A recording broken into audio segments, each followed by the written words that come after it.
mental trader yang lebih parah dari penjudi. Lo pernah denger kan? Banyak yang bilang trading itu judi. Nah ini nih statement yang sering banget dilontarkan apalagi sama yang pernah nyoba trading terus boncos. Tapi sebenarnya bener gak sih? Jawabannya bisa iya, bisa juga enggak. Kalau lo asal trading, gak punya strategi, gak ngerti arah market, terus semua keputusan lo cuma berdasarkan feeling, ya jujur aja itu memang mirip banget sama judi. Tapi kalau lo trading forex atau emas yang legal, diawasi Bapepti, dan lo masuk dengan bekal analisa, money management, manajemen risiko yang jelas, maka trading itu udah bukan soal untung-untungan lagi, tapi soal sistem, statistik, dan kedisiplinan. Masalahnya sekarang justru bukan marketnya yang salah, tapi mental tradernya sendiri yang sering jadi biang kerok.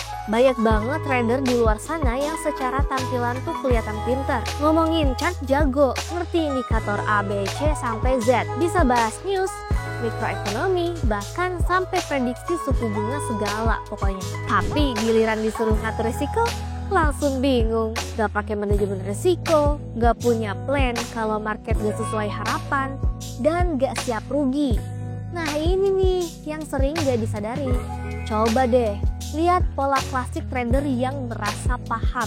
Floating loss udah ratusan bahkan ribuan pips, tapi tetap ditahan, didoain tiap hari, berharap market bakal balik gitu. Tapi giliran profit nih, baru 5 pips aja, langsung panik, buru-buru di close. Karena takut profitnya hilang.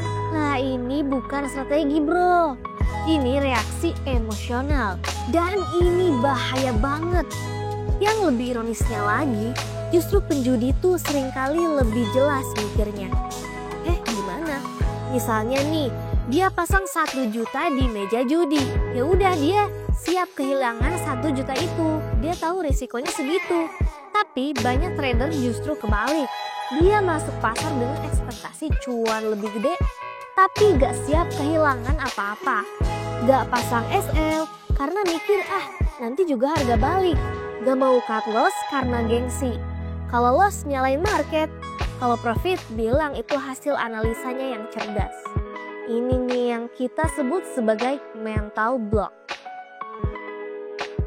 Sebuah kondisi psikologis di mana ego lo ngejebak sistem lo sendiri. Lo bukan lagi trading berdasarkan data, tapi berdasarkan harapan kosong dan ketakutan dalam diam. Dan selama itu gak diberesin, lo bakal terus muter di siklus yang sama. Profit sebentar, loss gede, lalu balik ke titik nol. Mental block dalam trading itu kayak tembok yang gak kelihatan, tapi efeknya nyata banget cuy. Dia bikin lo gak bisa ambil keputusan dengan jernih. Bukan karena lo gak ngerti market, tapi karena udah dikunci sama ketakutan dan harapan kosong. Lo mulai ragu sendiri sama analisa yang tadi lo yakin banget. Lo mikir terlalu banyak, tapi ngelakuin terlalu sedikit. Atau malah kebalik, asal klik tanpa mikir. Terus pas loss, kita gak evaluasi, gak mau ngaku salah.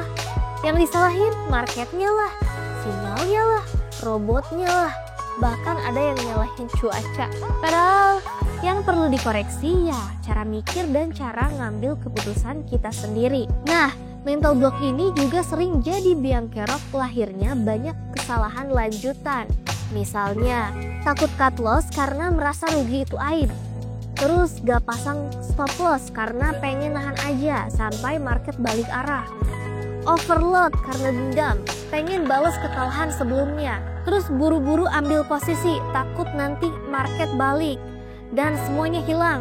Yang paling serem, lo entry lagi cuma karena emosi tanpa analisa apapun. Nah semua ini ngebentuk satu siklus berbahaya. Loss sama dengan lo panik, terus nyari pembenaran. Profit sama dengan lo overconfident, langsung ngerasa jago.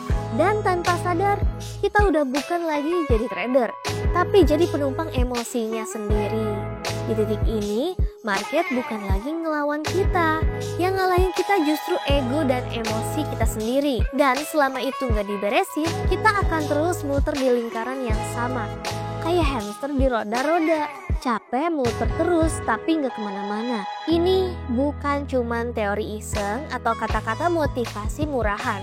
Banyak penelitian dan studi psikologi yang udah membuktikan bahwa faktor mental dan emosional itu jauh lebih menentukan hasil trading daripada sekedar ilmu teknikalnya. Salah satunya dari dua nama besar dari dunia psikologi trading, yaitu Dr. Brad Steinberger dan Mark Douglas. Mereka berdua bilang trader paling beresiko itu bukan yang kurang ilmu, tapi yang gak bisa menerima loss sebagai bagian dari sistem. Dan ini relate banget, karena faktanya kita bisa aja jago baca chart, ngerti semua indikator, bahkan punya robot otomatis sekalipun. Tapi kalau mentalnya nggak siap loss, kalau ego masih ngerasa harus selalu benar, maka cepat atau lambat akan jatuh juga. Bukan karena marketnya, tapi karena diri kita sendiri. Sekarang pertanyaannya, gimana caranya kita nggak jatuh ke lubang yang sama berulang-ulang?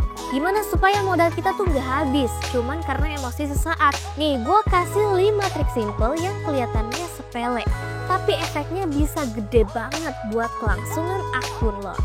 Yang pertama, tentukan batas rugi harian. Ini hal paling dasar yang sering banget diabaikan.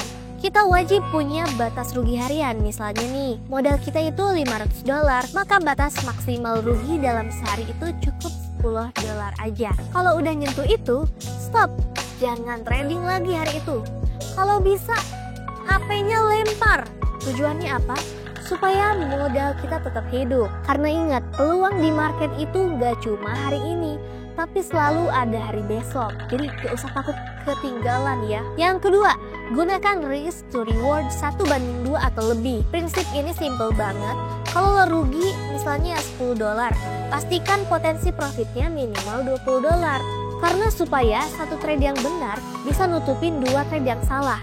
Nah, ini bikin sistem lo tahan banting. Jadi kalau lo lihat setup entry dan potensi risk rewardnya itu nggak sampai 1:2, ya udah skip aja. Lebih baik gak entry sama sekali daripada maksa masuk tapi ya agak seimbang. Ketiga, SL dan TP wajib ditentukan sebelum entry. Nah, ini wajib banget. Jangan pernah open posisi kalau lo belum tahu stop lossnya mau ditaruh di mana, take profit mau diambil di level berapa. Jangan anggap SL itu cuma cadangan, anggap SL itu bagian dari sistem. Tanpa SL, lo kayak naik mobil gak pakai rem cuy. Nah, lo tahu sendiri kan, mobil tanpa rem itu arahnya cuma satu, yaitu nabrak. 4. Risiko per trade-nya minimal 1-2% dari modal. Ini lanjutan dari poin pertama. Batasan rugi harian udah ditentuin nih. Sekarang lo juga harus nentuin risiko per transaksi. Misalnya modal $1.000, maka per trade-nya risiko maksimal cuma $10 sampai $20 aja. Jangan karena lo yakin terus tiba-tiba pasang lot gede, gak masuk akal. Ingat, trading bukan soal keyakinan, tapi soal peluang, statistik, dan pengendalian risiko. Kelima, gunakan kalkulator lot sebelum entry. Nah, kalau gak bisa hitung lot sendiri, ini tools yang sering disepelein. Sekarang udah banyak banget kalkulator lot yang bisa bantu lo hitung semuanya, termasuk di aplikasi QuickPro. Mulai dari ukuran lot yang pas, SL yang sesuai toleransi, sampai estimasi potensi profit dan lossnya. Gunakan itu sebelum entry, biar setiap klik lo bukan berdasarkan emosi, tapi berdasarkan data yang bisa dipertanggungjawabkan. Karena ujungnya, kunci dari modal yang awet itu bukan dewa entry, tapi trader yang bisa konsisten, disiplin, dan ngerti cara ngatur resikonya. Banyak trader yang pengen hasilnya tuh gede, pengen profit ratusan dolar bahkan ribuan dalam waktu cepat. Tapi lucunya, waktu dapat profit kecil malah disepelekan, gak dihargai, gak disyukuri. Padahal kalau nggak bisa jaga hasil yang kecil, gimana mau jaga yang besar? Karena mental yang serakah itu nggak kenal angka. Sekarang profit $5 dianggap kecil, nanti profit $100 juga bakal terasa kurang.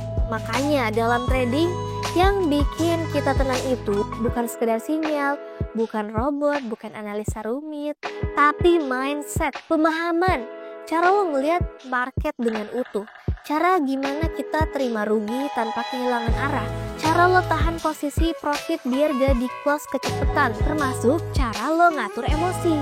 Ingat, di dunia trading ini yang paling tahan bukan soal yang paling pintar, tapi yang paling paham diri sendiri. Nah, jadi gitu ya. Menurut lo gimana? Jangan lupa like, comment, dan subscribe biar gak ketinggalan info trading dan insight mengenai psikologi trading yang bisa bantu lo pertahanin akun trading lo.